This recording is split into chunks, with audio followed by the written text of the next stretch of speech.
often does your teen say, "You just never listen," or "You don't understand"? This is so common. It's one of the biggest obstacles in your relationship with your teen. My name is Rood, and I am a life coach for teen girls and young adult women and parents of teens. I've been coaching girls and parents for over a decade. And if there's one thing that I know how to help parents with, it's building a strong relationship with their teen and opening the lines of communication. If you want to have a better relationship with your teen, it's time to change the way you listen. I'm going to share three of the most common ways that parents listen to their teenagers. But before I do, take a moment to consider how you listen to your teen. What is it that you do to show her that you are really paying attention, that you're working to understand her experiences and her point of view? How do you think your teen knows you're listening? Now take a moment to consider if you fall into one of these three styles of listening. The first is listening to gather information. This kind of listening involves asking a lot of questions. Parents who listen to gather information are usually firing away questions to find out how much homework their teen has, what her plans are for the weekend, what happened at school that day, how she's feeling about whatever event is coming up. And for a teen, when they're being asked a lot of questions, they usually start to feel stressed out and overwhelmed, especially when these questions come right after school. A teen school day is filled with experiences, and they really need to have a time between school and activities or school and homework to decompress. But it's also the time that parents tend to want to gather information. So they're asking a lot of questions, which can break down the lines of communication, because when your teen is feeling stressed out or she's feeling overwhelmed, and then you come in and start asking a lot of questions, she's very likely to shut down, push you away, tell you things like you ask too many questions or you just don't understand. So this kind of listening, while it is important and at times you very much need to gather information, it's not the kind of listening that improves communication. The second style of listening is listening to solve a problem or offer advice. This kind of listening can be a little bit tricky, because if your teen is opening up and sharing, especially something that's troubling her, your parental instinct will be to help her, to give her some suggestions for what she can do to help her solve whatever problem she's facing. But when you jump in to solve your daughter's problems, or even to give her some well meaning advice, the message she receives is, "I don't see you as somebody who's capable of figuring this out on your own."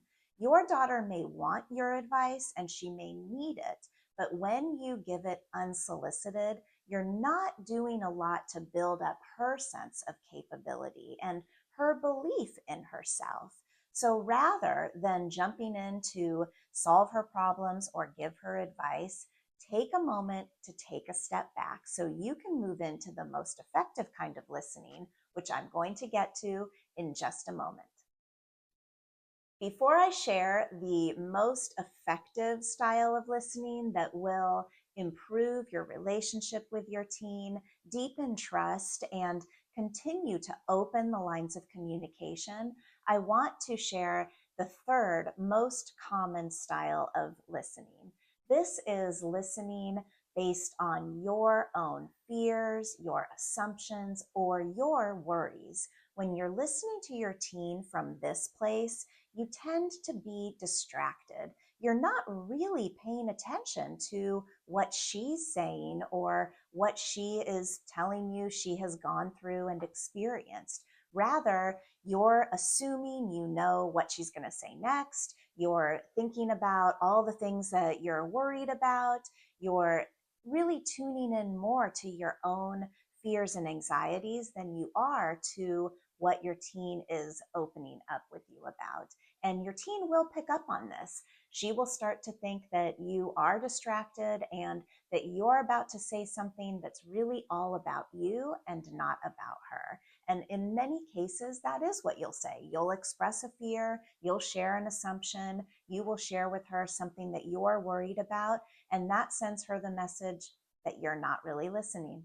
Understanding your most common style of listening to your teen is a very helpful step to creating a positive change. Whether your most common tendency is to listen to gather information, listen to your own fears and anxieties rather than to what your teen is saying, or listening with the intention of solving your teen's problems or giving her advice. None of these are necessarily bad parenting, but they are the styles of listening that tend to break down communication and erode trust and your overall relationship.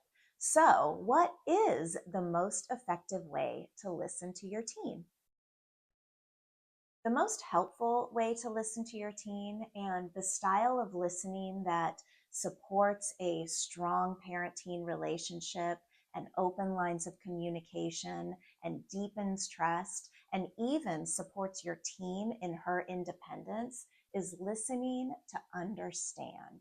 Parents who listen to understand are really tuning in with their teenager. They're listening heart to heart, eye to eye, and they're thinking, what is it like to be her? What is it like to go through whatever experience it is that she's sharing?